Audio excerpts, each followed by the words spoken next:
Hi there, and welcome to this episode of Nocturnal Transmission with Ryan Kerr. We're headed back to Poland, where we're going to speak with Karolina Więckiewicz, an abortion activist who works for an organization called Abortions Without Borders, and is known in the community as a member of the Abortion Dream Team because of her tireless efforts to make abortion visible, accessible, and a topic of conversation, which is much needed right now, especially as there is a huge far-right push in Poland, and just recently, abortion restrictions were tightened even further. When I wanted to chat with Karolina, I wasn't sure how a topic about abortion access would fit into COVID, but I've been thinking a lot about how COVID has changed our access to all kinds of medical treatments. A lot of people I know have had cancer treatments delayed, surgeries, anything that's considered non-essential. And if we're going to talk about something as stigmatized as abortion, I'm sure there are lots of excuses to stop or limit abortions that are happening during this period. Also, when the government started to create all of these restrictions, there was an uprising in Poland that hadn't been seen before, or not recently anyway. So there's plenty of work to do, but I feel great knowing that someone like Karolina is doing that work and continues to raise awareness of the importance of access to abortion. Have a listen. Bye.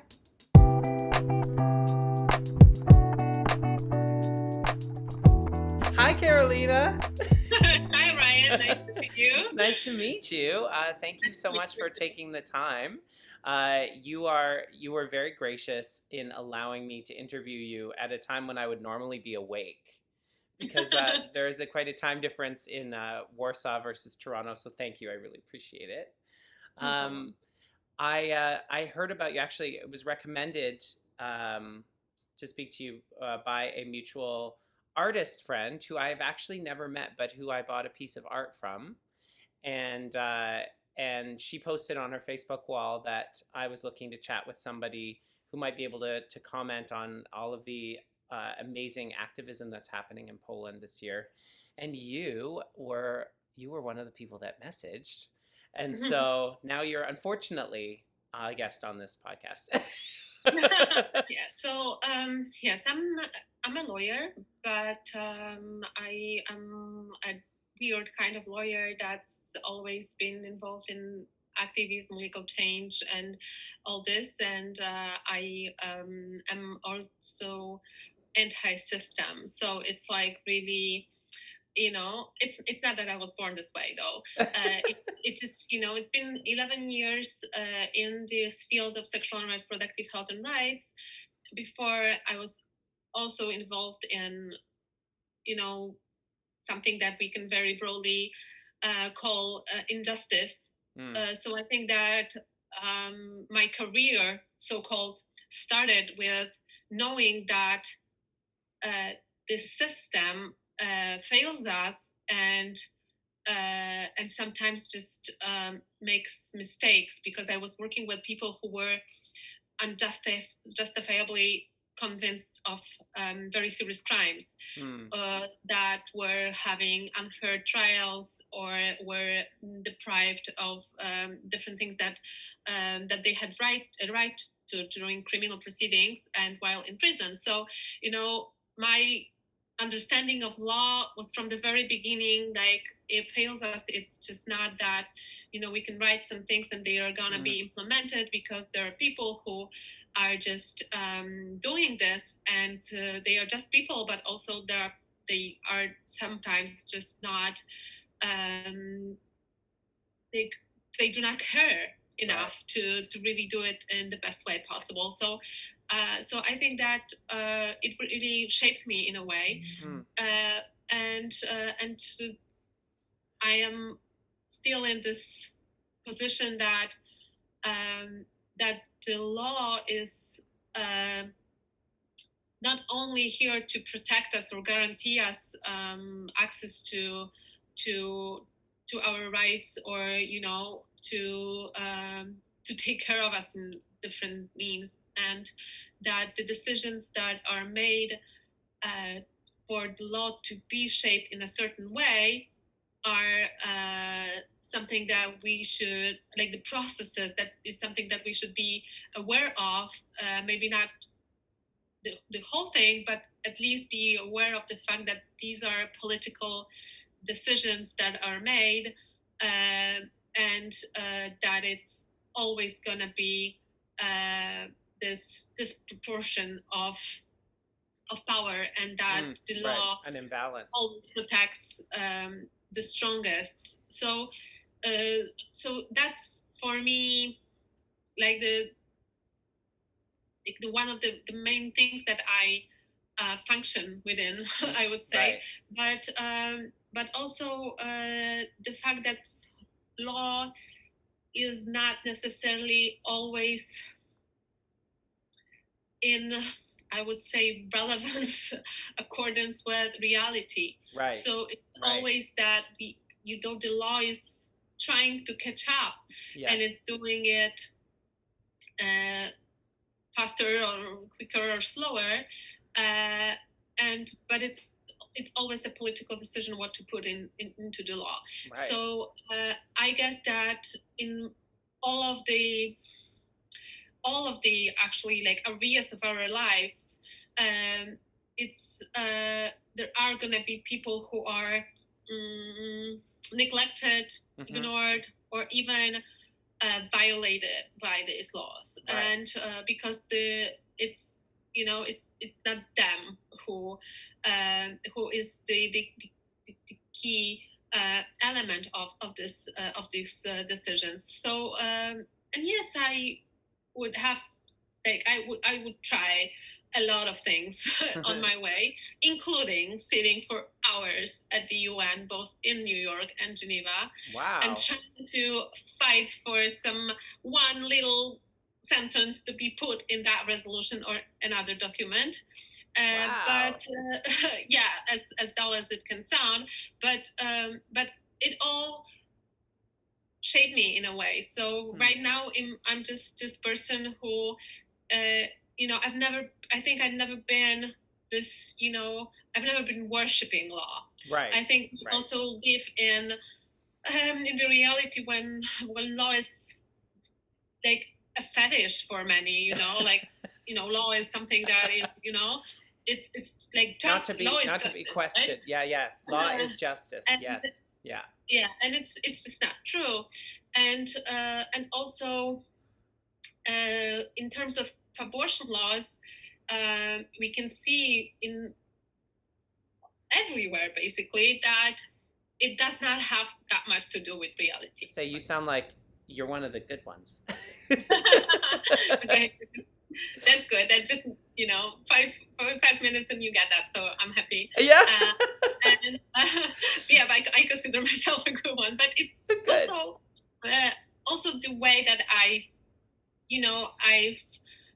walked through my whole adult life, and the fact that I strongly believe, because I also have seen a lot to be sure that that it is the way it is, and that law is not only not everything, but it's just a very little piece, and so imperfect in this way that that it's just it does not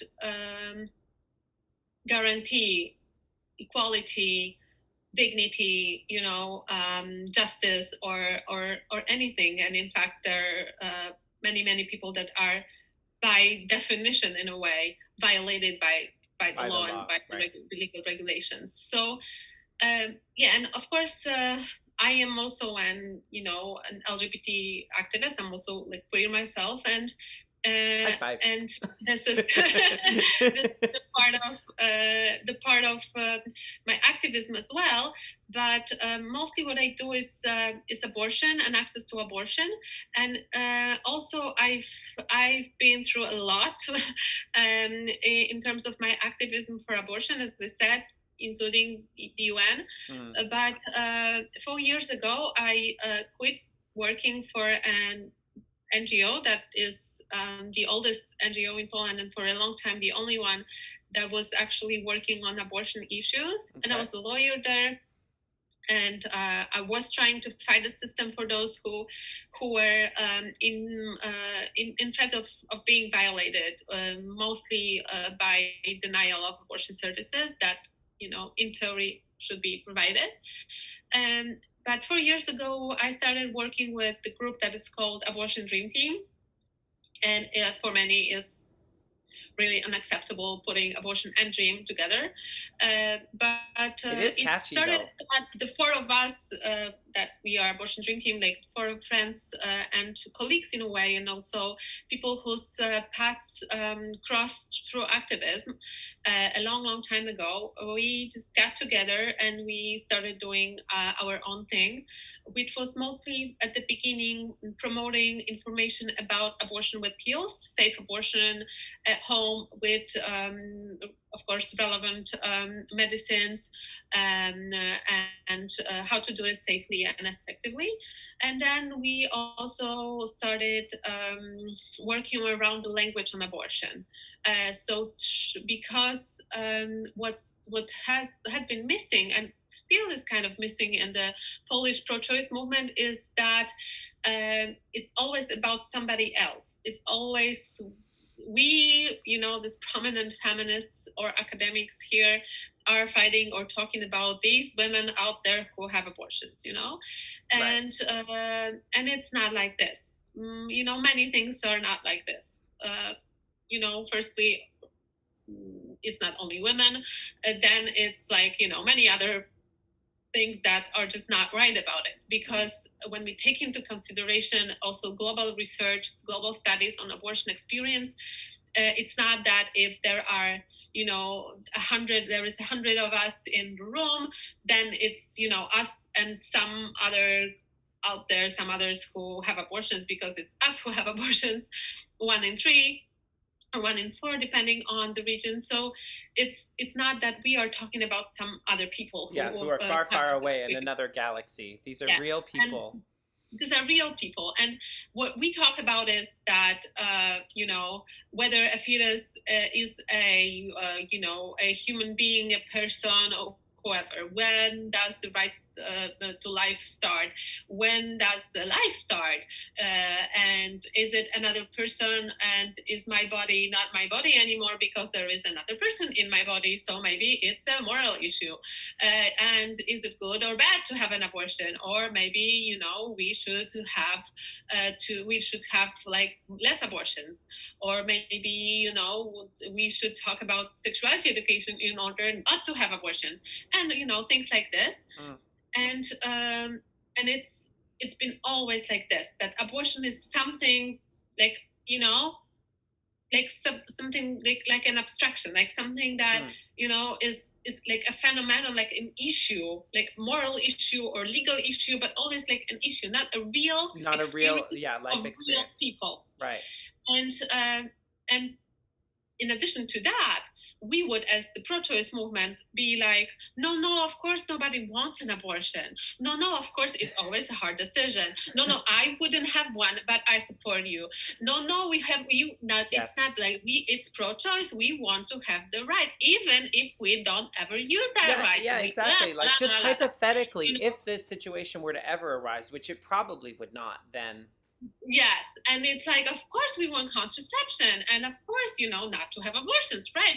Because abortion is just the worst thing that can happen to you. Yes. So, whereas in fact, for a person who's pregnant and doesn't want to continue this particular pregnancy, abortion is the best thing that can happen to them. When we talk about it and we say like, oh no, of course, oh my God forbid, I don't want to have an abortion, but oh my God, I hope that I'm never in this situation, because it's like, oh my God, I don't want to do it ever, but I want to have a right, and things like this. Yes. Like, what are we saying exactly? We are saying that abortion is something bad, something yes that we want to avoid, something that we don't want to happen to us, and something that, I feel so sorry, that you have to go through this. Yeah. And a lot of people who are having this experience, like, yeah, my friend was, in a way on my side, because she was like, yeah, well, I support you. It's your decision. But oh my God, why did it have to happen to you?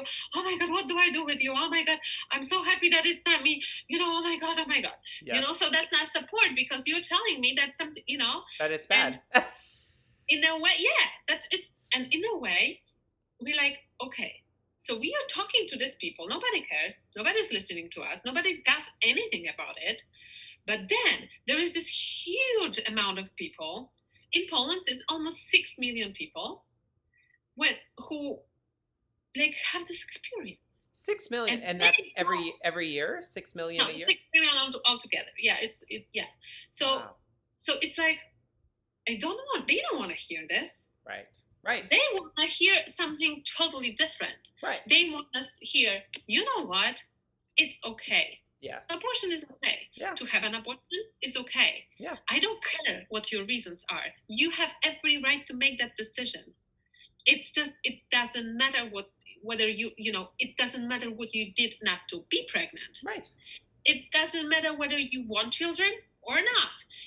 It's like, whatever. I just accept the fact that this was a pregnancy that you did not want or did not, or couldn't. Yeah. Continue. Yeah. And whatever you feel before, during, and after your abortion is fine. So you don't have to regret that, but you can regret that. Like, with every single decision in our lives. Yes. It's always when you choose A or B, sometimes you don't think about the other option, but sometimes it's like, oh my God, maybe if I took that job 20 years ago, or maybe if I, had agreed to that date, or some, my life could be different. Or maybe if I had gone to therapy 5 years before I did, or something, I things hear like that that. one. Yeah.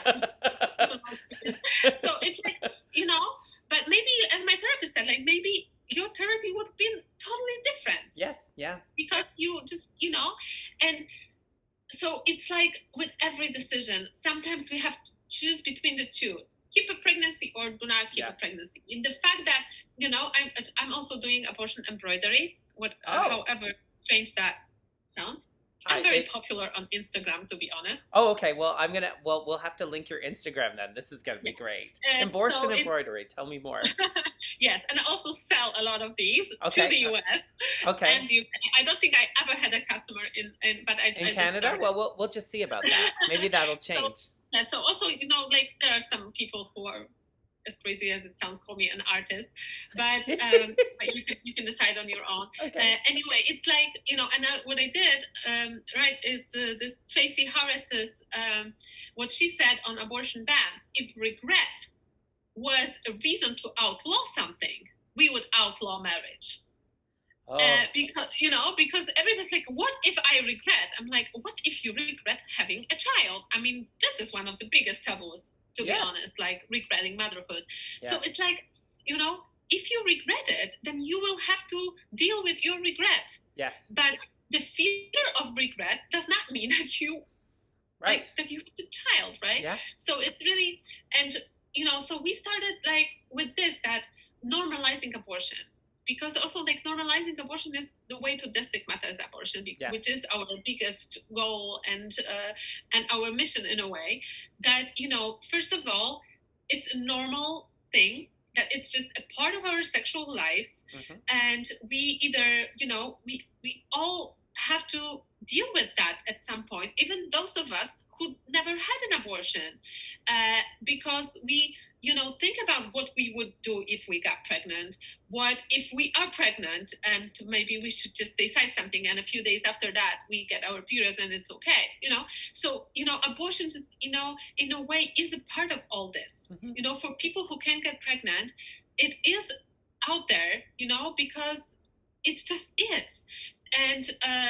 And some of us do have that experience, some of us don't. But we, like, people who can get pregnant, like, every single person knows how it feels to be scared of getting pregnant or being pregnant. Yes. I would risk a statement that there is not a single person who can get pregnant who does not have that experience. So we have that in common. And some of us have to, make that decision.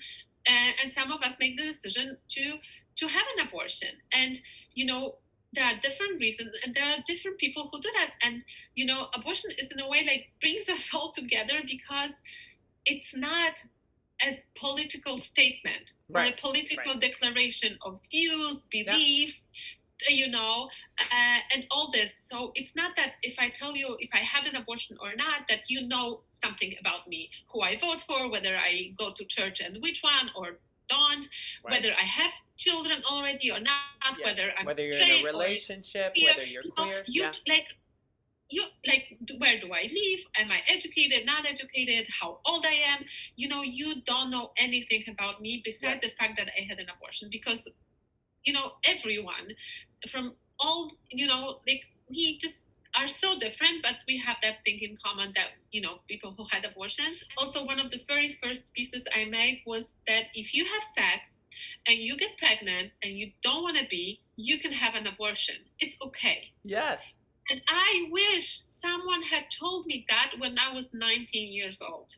My sexual life, because I'm bisexual, so I also have sex with men, and many times. Me too. It's a real. So sure that I was pregnant, and I was so scared, and I was like, oh my God, like paranoid about it, taking contraception and still doing, pregnancy tests, and because I knew that, because until some point of my life, I was like, if I get pregnant, that means I have a child with this person or another, not necessarily being ready for that. And, at some point I realized that it doesn't mean that.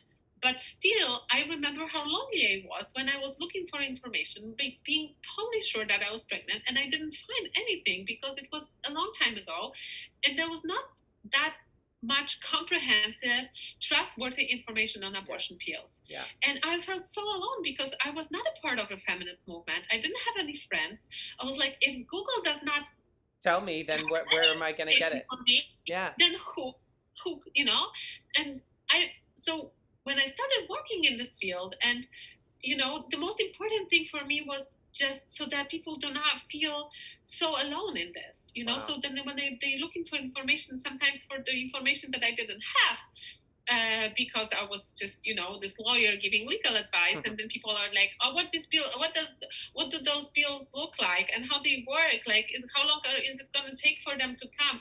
And are they sending them this, that, And I'm like, I don't know. But then it's like, okay, you have to get to know. Yes. Because it's like, these people trust you, and they call you, and they might not call anybody else, even if you tell them to. Yes. So, and I'm like, so I started learning, and then it's always been, for me, it's always been the most important part, doing this for other people.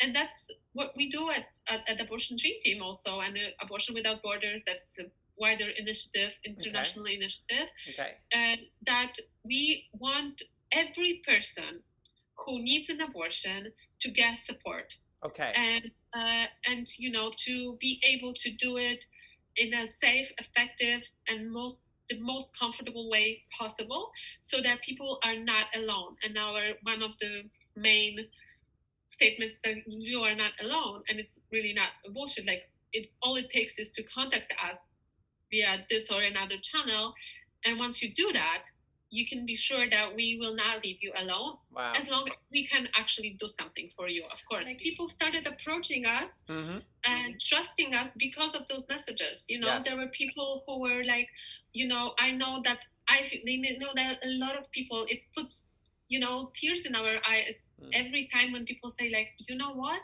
You are the reason for which I'm not afraid of having sex.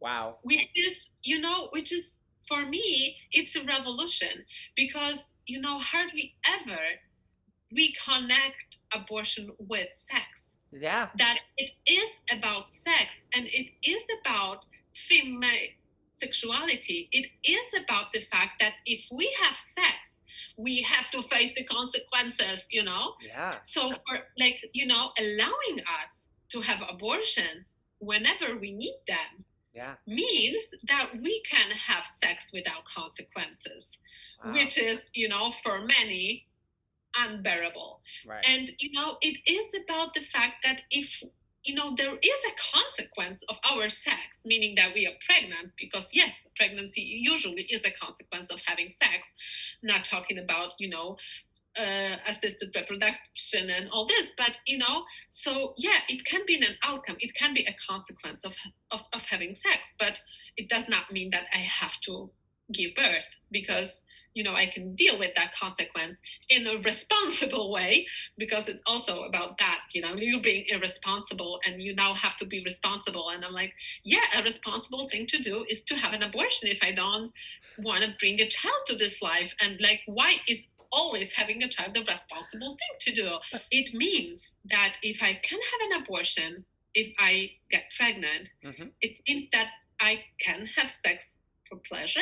Yes. I can have happy sex because I'm not so stressed out about the fact that maybe I will get pregnant, and and oh my God, what did you just do? And my, whatever. Because yes, it's not that, but there are some people who will always choose abortion pills over contraception, in meaning contraception pills, like hormonal contraception, because it really is safer for your health to take misoprostol that will get out of your system after a few hours than to constantly have hormones, have hormones in your body. So, but it's, for me, it's also like, this unbearable thought that maybe we could finally be free of this, consequences of sex that only we have to take care of. Because of course, if a man like sees heterosexual guys that like, well, maybe do we have children? Oh, none that I all know of. Oh no, maybe I will, because there were so many, and maybe they didn't tell me. So it's a funny thing to say, like, oh no, maybe, so. Yeah, and we've got. I'm so envious of that. 3 abortions. They're like, oh my God, really seriously, and I'm like, so yeah, so men can have sex. Yeah, they can have sex. Consequences. But people who can get pregnant, they cannot. So it's So we also connect that, and we say, like, it's a part of our sexuality. If you have sex, it can end up in pregnancy, and it's not that you have to do everything possible not to get pregnant. And then if you are pregnant, then maybe you can have an abortion. Maybe you actually deserve it. But if you didn't use contraception, then maybe it's not so great. Right. And if you had more than, I don't know how many, because nobody is to say how many abortions per person are possible and within which time. So it's really ridiculous, and we are just trying to say that it's okay. There are people who are approaching us saying, oh my God, I had an abortion with you a year ago and it's happening again, how stupid, and everything. And I'm like, it can happen a few times in your lifetime, because that's how it is if you are sexually active. And it's just a normal thing, so you don't have to apologize. You're not stupid. It just happens sometimes. And we have a solution. Yeah, you can have an abortion. You can have it as many times as you need, and you know how it works. So it's but it's still, there is a lot of shame, there is a lot of silence, and there is a lot of stigmatization around it. Wow. And I think that it's changing, and I can see the change even within the time that we've been in a picture of the broad pro-choice movement in Poland, because 4 years ago, almost 5 years ago, it all started to change, because there was this very big threat of banning an abortion, like really banning it, like El Salvador, so like total ban. You cannot have an abortion under any circumstances, no matter what. And if you have it, you can go to jail. So if you miscarry, then they're gonna see whether whether you didn't intend it. And so there was this time, and a lot of people woke up, also because of the Law and Justice Party being freshly in charge in the state, and people started to be afraid that maybe this law would pass. And this was 4 years ago, 5 years ago? It was 2016, almost 5 years ago. Okay. It was in March. Okay. And this whole movement, we're like, oh no, we have to protect our law. And our law is nothing good, nothing to be protected, because actually we do have a ban on abortion, meaning that, you can have an abortion whenever you can. but only in 3% of cases you can have it in a Polish hospital. And because if there is a malformation of a fetus, if a pregnancy poses a threat to the health or life of a pregnant person, and when a pregnancy is a result of a criminal act, which, you know, according to global studies and global research on abortion, is around 3% of cases in which people have abortions. The rest is abortions for many, many reasons, but not these. So a lot of people call it abortion on demand, but it's like abortion without any specific reason, you know. That, of those three. There are like socioeconomic grounds, like personal grounds, you know, like different laws like regulate it in a different way. So, but we cannot we can have an abortion because we are free to have it, but we don't have a right to it. So we have to deal with that on our own. Okay. We can go abroad. We can buy pills, you know, from organizations, like through the organizations that are operating abroad as well. So we cooperate with Women Help Women, an organization that is an international organization that helps with access to pills around the world. So they help people from all over the world to get pills to their home by donating some money to this organization so that they can work. So it's like this, but you know, it's totally legal to get those pills, to take them at home. So a pregnant person never is criminally charged for their own abortions, but also it is in a way in a gray zone in this, you know, like you have to take care of that yourself. And, you know, and also when you take into consideration the whole stigmatization, the fact that abortion is in the criminal law because, you know, those who help you or those who perform an abortion, like doctors in the underground market, then these are responsible for a crime. Yeah, so this whole atmosphere of, you know, being a criminal, doing something that is, you know, in this dark zone. So when you take this all into consideration, is that, you know, not a lot of people, you know, like tell about this and talk about this experience. And but also, you know, people were like, okay, but we cannot forbid, you know, like take all these extreme situations. Like we cannot ban an abortion when a 13-year-old girl is raped by her uncle, and, you know, how is she to give birth or something? And yes, of course, there is, you know, but also, you know, not allowing for an abortion of a person who had consensual sex with a partner or even a, you know, stranger in a club.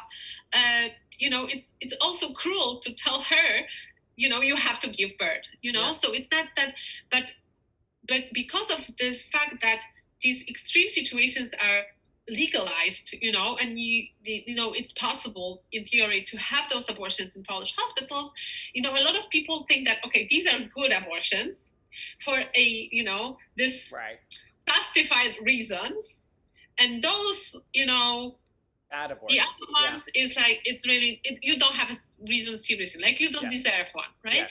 So a lot of, and many people do not really care about all these because they usually don't hear about that, right? So it's like, so we have to, like, and our law is just so good, it's a compromise, it's like, you know, bringing together all the options, and it's like in the middle, and we have to protect that.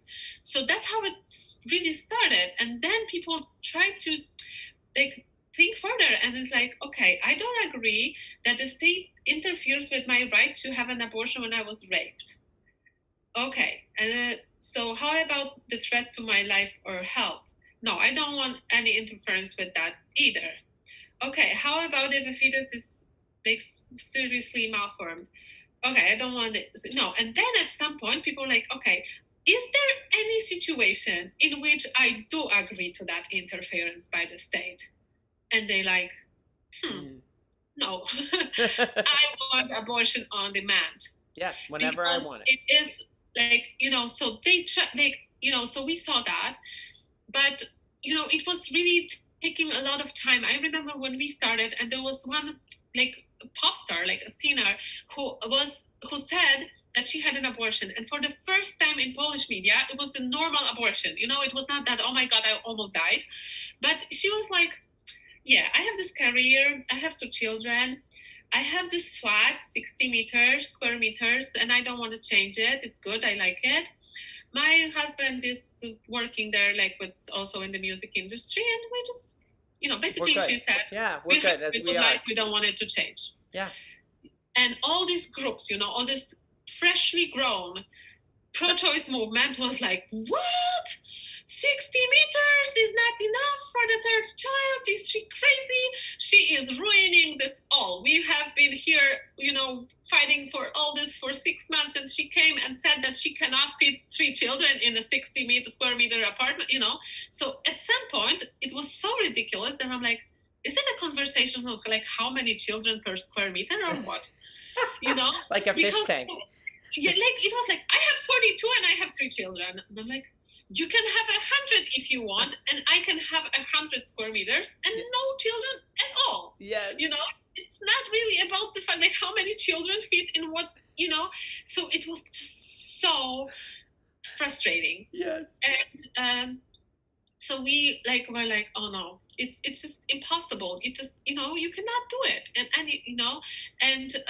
And she was like, it was really, really difficult. The amount of hatred that she got was just really, really sad. But it's very brave of her to go public with that information, right? I mean, and it was like, for us, it was like we cried when we were like, oh my God, finally, and we are still here in this world to experience that. Yes. But we knew that it was that, the society is not ready. Yes. But as Natalia said, one of us, at some point, we saying that, okay, but the society is not an avocado. It's not that it will get ready at some point, You have to make it ready. So it's not that you wait and then it's right, Yeah. No. No. You have to take the effort. Of course, with avocado, of course, you also can put it next to an apple and it will get ready sooner. I don't know if you knew that. I have it next to an apple right now.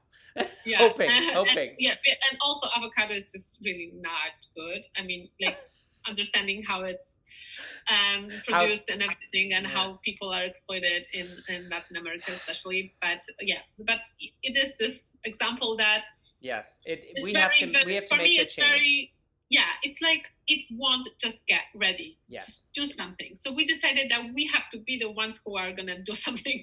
Yes. So we were really inspired by this group called Shout Your Abortion from the States, and we testify also from the US, where people they started this different narrative, putting experience in the center of their narrative, saying that, okay, this is the time to give a space for people with abortion experience to talk about this experience and all. And they say abortion is normal. Shout Your Abortion says. So for us, it was really hard to translate into Polish in a good way. So we came up with the statement that is actually abortion is okay. Yes. And we were asked to, then they told us that we were going to be on the cover of that magazine, and that we have to have that abortion is okay somewhere on this cover. So we prepared T-shirts.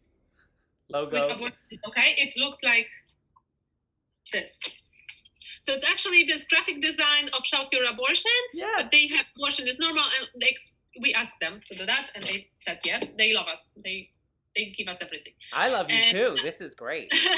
So they so we put those T-shirts on. There were 3 of us, big background. Yes. 3, we identify as women. 3, young, let's say, relatively young women with abortion is okay T-shirts, and would say abortion is abortion dream team. You are not alone. You know what? We were accused of destroying 20 years of feminism in Poland. Oh. Because, legalization was just around the corner, and then we came and just spoiled everything. Uh-huh. I'm just joking, because of course it was never closed. Yes. Then at some point, by one of the journalists, we were actually accused of destroying 30 years of democracy in Poland. Oh, So, wow! You also destroyed. That's more powerful than I thought I was. So, and there were like, people were like, oh my, like, this is too much. This is too much. And we're like, okay.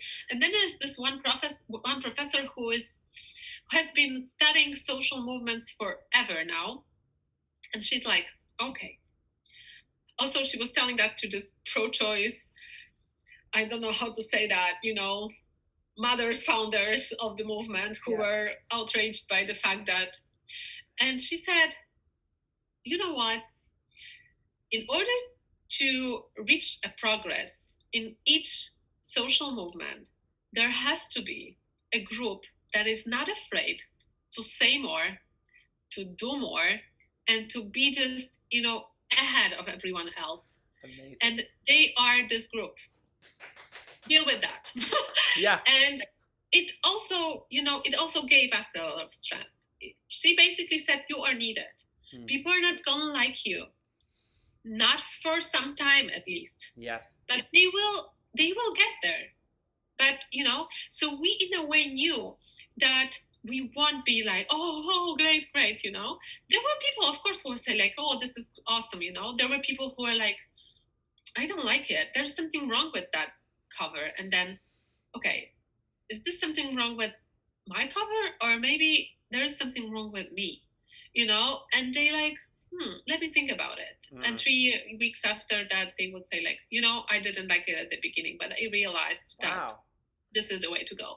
So, but still there are people who, there are sometimes even still discussions about the cover, Yeah. And so it's like, for us, it's funny, but we know that we knew in that, 3 years ago, it's like, okay, let's wait. In some time, in a year, maybe in 2, people are going to say abortion is okay. They will keep saying that. And they do say that. So it's, a huge difference in also the language of the protests, of the public debate also on the internet. Mm-hmm. There's so many people who are like, yes, this is the way to go. We have to free ourselves from this cage of being so defensive, so, ashamed, so like, oh my God, we have to be nice. We have to this, we have to, like, nobody will tell us what to do, because it's always like, the people who don't want to hear what we say are always gonna, there's gonna be censorship all the time. Yeah, there'll always be somebody. Too much, you are too less, you are this, you are that, your voice is not all right, your piercing is not okay. Oh my God, she has tattoos all over. Yeah, those lesbians, and all this, like, they're always gonna be like this. Yeah. So it's like, let's just do our work. And when we talk about these protests from, that started after the court's decision, we had recently, on the 22nd of October, we had this tribunal, like, we have this constitutional court that is working in a very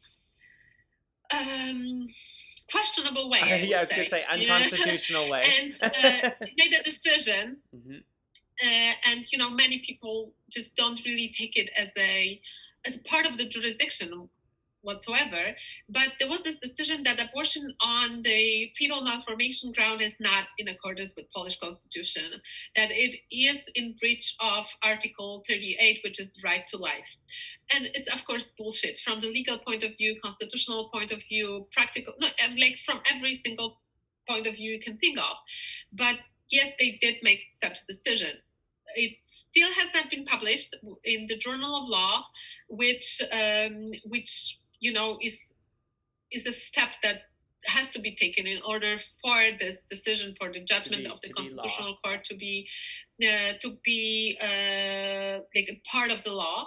But of course, there are consequences of this law, and people who in the past could have an abortion in Polish hospital on the fetal malformation ground are now joining all this, who are left alone and who have to take care of that. And of course, luckily, there is Abortion Without Borders that is helping in going abroad, even like paying for for abortions abroad, and we are not leaving anyone behind. But the amount of work that especially Abortion Without Borders had to do after this judgment is just really it's just difficult to explain. But one of the comparisons I used to maybe picturize it is that in September, so this month, the whole month before the decision, there were 300 calls a day. 300 for the whole month. Okay, for the month of September, yes. And after the judgment, 300 a day. Okay, that's a huge. So that was, and it's not that more people need abortions. It's that, they were scared, but also what is, for me, one of the biggest results of the protests is that Abortion Without Borders number is practically everywhere. I walk in my neighborhood. I live in Warsaw, but also people from other cities. But I walk, to my neighborhood, and I don't live in downtown Warsaw, but I see it everywhere. Yay! This number is on churches, on pavements, on buildings, on people's windows, on everywhere on social media. So, and this is our dream coming true, because for us, the most important thing is that people know that they can approach to us. Yes. I remember when we launched Abortion Without Borders in December 2019, one of the very first calls was from a person who said, "Oh my God, I'm so happy that you exist, because 3 weeks ago, I had an abortion and I was so alone." And I'm like, what? We were here. Yeah. We've been here for 3 years. And I was like, oh my God, she just didn't know. And of course, in order not to burn out, which, we are constantly on the edge of, I have to accept the fact that not every person who might need us knows about us. Yes. And it's going to be like this forever. Yes. But, we have experienced a huge rise, I would say. It's like a lot more people know about us, and for me it's amazing. We also organized on the occasion of these protests 2 public coming outs, when people were actually invited by us to come forward and to say, I had an abortion. It was amazing. Wow. It was one person who would come and say, "You know what, I had an abortion. Until now, only my boyfriend and I knew about that. Now you all know." And we're like, amazing. And it was really, really, really touching that. And we had this during lockdown in spring. We also managed to have this, abortion manifesto, which was like a letter, we had abortions that 60 people signed, and they were, on this call, actually with my embroidery piece in the middle, but there were pictures that people sent to us that they want to be on that, So, and we even had, during the springtime, now in the autumn, we had this, coming out on the cover of the magazine as well. So they were 9 people saying we had abortions and telling their stories inside. So it is changing. Wow. It is changing, and I feel like, a lot of people are saying this, and you can smell the revolution in Poland. I have no idea how it's going to end, when it's going to end, and I do not really believe that the law will change in a significant way, meaning going forward. But I think that we're not going back, and that there are more and more people understanding that not only our law is not good and that is not enough, that the minimum that we are demanding is abortion on demand at least until 12th week, that this is the minimum. This is not a radical thing to demand. And that this is, a minimum, and it's not, it's still gonna leave some people behind. And I always say that all abortion laws are anti-abortion, because they, are not aimed at guaranteeing access to abortion. They come from this point of view that abortion is something bad. Yes. And abortion laws are the only, abortion-specific laws are the only, this is the only simple medical procedure that has its own laws. Yes. And, people Yeah. got used to this, Yeah. but this is ridiculous. Yeah. And I always say that, what I want is like abortion laws free world. I want Canada in this understanding that there is no abortion specific law. I know that there are certain challenges with access and everything, but there is this understanding, and I know it happened by accident. Actually, one of the books on that is on my way here. Oh.